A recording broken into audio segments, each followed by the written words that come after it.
नमस्कार। आज हम भारत के अपवाह तंत्र का अध्ययन करेंगे। भारत नदियों का देश है। यहाँ 4000 से भी अधिक छोटी बड़ी नदियाँ मिलती हैं। इनके अपवाह को मोटे तौर पर दो वर्गों में विभक्त किया जाता है। प्रथम हिमालय का अपवाह, द्वितीय प्रायद्वीपीय अपवाह। हिमालय के अपवाह को तीन भागों में बांटा गया है। प्रथम सिंधु नदी तंत्र, द्वितीय गंगा नदी तंत्र, तृतीय ब्रह्मपुत्र नदी तंत्र। आज हम सिंधु नदी तंत्र का अध्ययन करेंगे। सिंधु नदी तंत्र। सिंधु नदी तंत्र विश्व के विशालतम नदी तंत्रों में से एक है। सिंधु नदी तिब्बत के मानसरोवर झील के निकट चोमा युंगडुंग ग्लेशियर से निकलती है।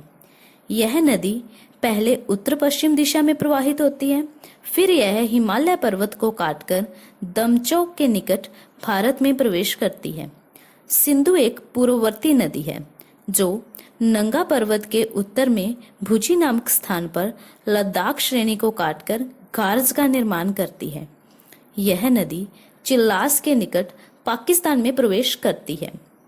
सिंधु नदी की बाईं ओर से मिलने वाली नदियों में पंजाब की 5 नदियां सतलज, व्यास, रावी, चिनाब और झेलम, जिन्हें पंचनद कहते हैं, सबसे प्रमुख सहायक नदियां हैं।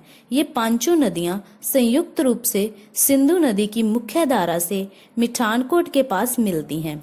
जास्कर, सोहन, स्यांग, श्रृंगार आदि बाईं ओर से मिलने वाली अन्य प्रमुख नदियां हैं।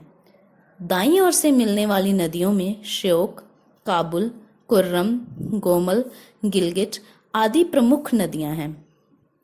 सिंधु नदी दक्षिण पश्चिम की ओर बहते हुए कराची के पूर्व में अरब सागर में घिरती है। सिंधु नदी भारत में बहने वाली ब्रह्मपुत्र नदी के बाद दूसरी सबसे लंबी नदी है। अब बात करते हैं सिंधु नदी की बाईं ओर से मिलने वाली पंजाब की 5 प्रमुख नदियों की, जिनमें सबसे पहले झेलम नदी।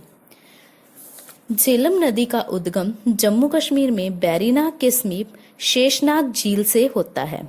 यह श्रीनगर के समीप वुलर झील में मिल जाती है। झेलम नदी भारत और पाकिस्तान की सीमा के साथ साथ बहती है। यह हिमालय की एकमात्र नदी है जो विसर्पण करती है। झेलम नदी जम्मू कश्मीर में अंतनाग से बारामूला तक नौकागम्य है। झेलम पाकिस्तान में झंग के निकट चिनाब नदी में मिल जाती है, अतः यह चिनाब की भी सहायक नदी है। अब बात करें चिनाब नदी की। चिनाब सिंधु की विशालतम सहायक नदी है। यह हिमाचल प्रदेश के बारालाचा दर्रे से निकलती है। यह हिमाचल प्रदेश में चंद्रभागा कहलाती है। यह नदी लाहुल में बड़ा लाचाला दर्रे के दोनों ओर से चंद्र और भागा नामक 2 नदियों के रूप में निकलती है। जम्मू कश्मीर में चिनाब नदी पर दुनिया का सबसे ऊंचा रेलवे ब्रिज बनाया जा रहा है। यह एफिल टावर से भी 35 मीटर ऊंचा होगा। अब बात करें रावी नदी की। रावी नदी का उद्गम स्थल हिमाचल प्रदेश में कांगड़ा जिले के रोहतांग दर्रे के समीप से होता है। व्यास नदी। व्यास नदी का उद्गम भी रावी नदी के साथ ही हिमाचल प्रदेश के रोहतांग दर्रे से होता है। व्यास नदी एकमात्र ऐसी नदी है जो पाकिस्तान में न जाकर पंजाब में कपूरथला के हरी के बैराज नामक स्थान पर सतलुज नदी में मिल जाती है। अब बात करें सतलुज नदी की, तो सतलुज नदी का उद्गम तिब्बत में मानसरोवर झील के निकट राक्षस ताल से होता है। यह एक पूर्ववर्ती नदी है जो हिमालय को काटकर और शिपकिल्ला दर्रे के पास भारत में हिमाचल प्रदेश से प्रवेश करती है। सतलुज नदी सिंधु नदी की 4 सहायक नदियों व्यास नदी, रावी नदी, झेलम नदी और चिनाब नदी का जल लेकर पाकिस्तान के मिठानकोट में सिंधु नदी के बाईं तरफ मिल जाती है। स्फीति नदी इसकी प्रमुख सहायक नदी है। प्रसिद्ध भाखड़ा नागल बांध सतलुज नदी पर ही बनाया गया है। इस प्रकार यह था सिंधु नदी का अपवाह तंत्र।